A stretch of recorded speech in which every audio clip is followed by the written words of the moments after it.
Pilipinas patuloy na dumarami ang nabibiktima ng human trafficking at krimen lalo na mula sa mga kababaihan at mga kabataan.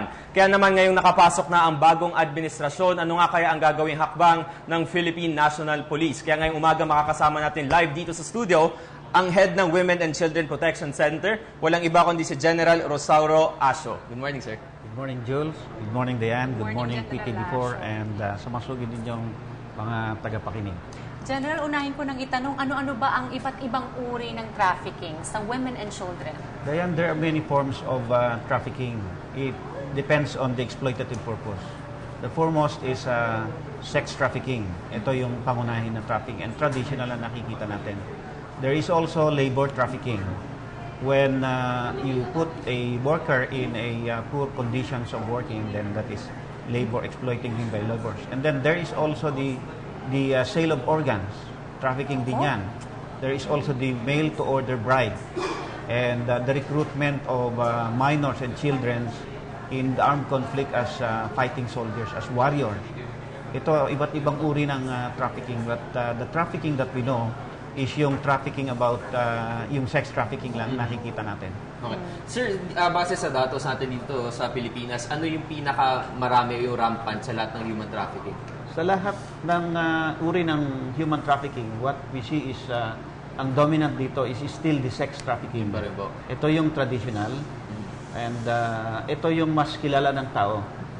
Sometimes it starts from illegal recruitment. Okay. From recruitment, illegal recruitment even can turn out to become a trafficking later because when the purpose by which he was recruited turns out to be different from the job order na inano niya because he is now being exploited.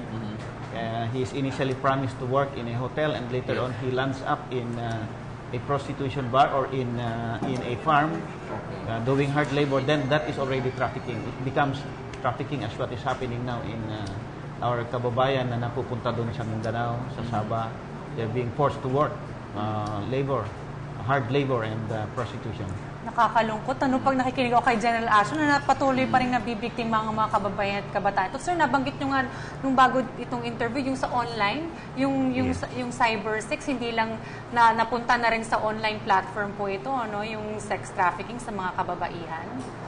Totoo po yan, Dayan, because the emerging trend now, as we see, it's sex trafficking pa rin, yung traditional, is that we see a woman at the age of in her late teens and in his 20s and early 30s that are being peddled by the abusers. But dito sa online trafficking, we see the age of the victims becoming lower from their pubescent age, even babies. Ganyan kalala ngayon yung online trafficking. And then while we see the offenders before as lurking just in the bars, in the brothels, and ito yung offender natin is we cannot see them because they are concealed. Their identity cannot be found. Yes. They are concealing themselves in the internet websites, ready to prey on their victims and stalking on their victims online. Ganyan ngayon ang uri ng trafficking na nakikita natin at ito ay medyo malala. Kaya the age and nakikita natin yung identity. Hindi madaling i-solve ito because you need to have an expertise in technology. Ayun, General, tulad ng sinabi ninyo, merong mga offline efforts and online efforts para syempre dito sa human trafficking. Ano po yung ginagawang hakbang ng PNP lalo na para masugpo itong krimen na to, lalo na from online? Kasi yun nga, identity nila hindi mo makikita. So, paano nyo po ginagawa ng hakbang to? Jules, yesterday, ay pinasinayaan natin yung bagong created na Internet Crime Against Children dun sa office namin.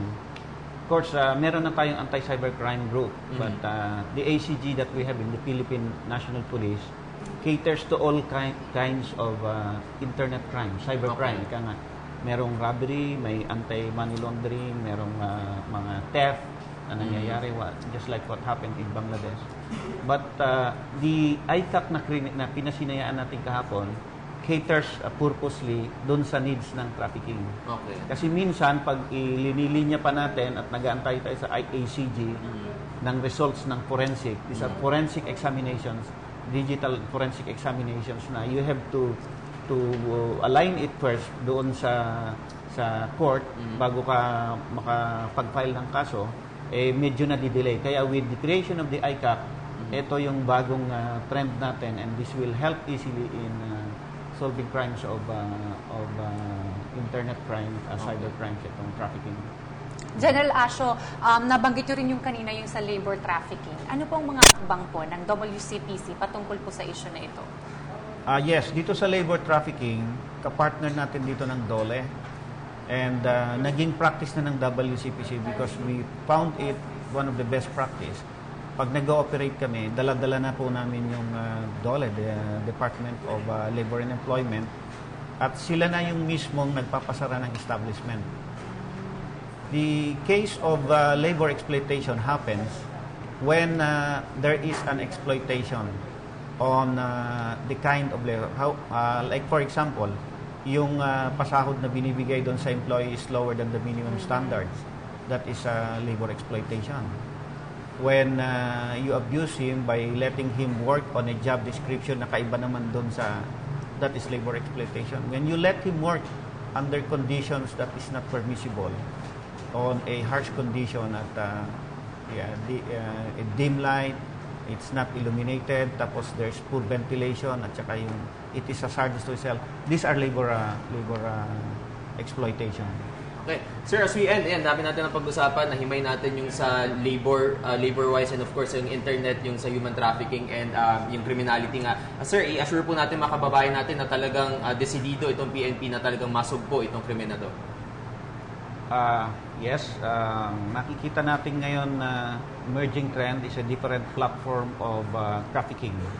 From the traditional sex trafficking, we are already leveling up because of the coming of the new technology and science, we call it cyber science, ay ginagamit na ng mga masasamang loob ang internet dun sa pag-recruit nila, stalking on their victims and negotiating for their victims dun sa internet. Kaya nga lahat siguro dapat ang gagawin ng ating mga kababayan, if they see a case of internet crime being done by their neighbors, because it seems na nagiging parang cottage industry na eh. We saw many cases of abuses done in the internet dito sa mga depressed area. All they have to do is they buy a computer set and they put it on their own, they come up with a stage and then they exploit. Unfortunately, the ones who exploit itong mga victims are their own families, the one who are sworn to protect them.